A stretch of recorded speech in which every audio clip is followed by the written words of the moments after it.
Well, here's an interesting one. This is a 2005 Toyota Highlander. It had lean codes on both banks, and the data seemed to indicate that there was a vacuum leak. I smoked the intake. I didn't see any sign of a leak anywhere. So it didn't make any sense to me because the data looked, you rev it up, the fuel trims, go back to normal. And so it's classic vacuum leak, but I couldn't find a vacuum leak. Then I had looked over the system and I realized it has a active mount, engine mount system that uses vacuum. And this little box on the side of the air cleaner is a vacuum tank. And that yellow line is manifold vacuum. Red line goes to the mount control system.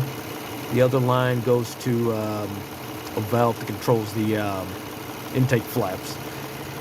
So I blocked off pinched off the manifold vacuum hose, and fuel trims were perfect. So I knew that it's somewhere that's connected to this system. So the first hose I blocked off is this red hose here that goes to the active mount system, and that happened to be it. There's a vacuum leak in that. Didn't show up on a smoke test. Really threw me for a loop initially. Well, I found exactly where the leak is. If you look at this little braided plastic covering there, it goes around two of the hoses, and it kind of obscures the fact that I don't know if you can see that.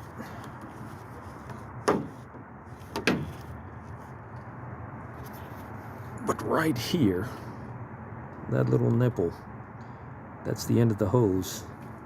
And I don't know if you can see the end of it, where it should go, right under there. So apparently, whoever replaced the air filter before took the air box off, and you can see the hose has a lot of length in it. So they apparently pulled it out, didn't notice, or maybe it pulled out sometime afterwards. I don't know when this happened, and that was the vacuum leak.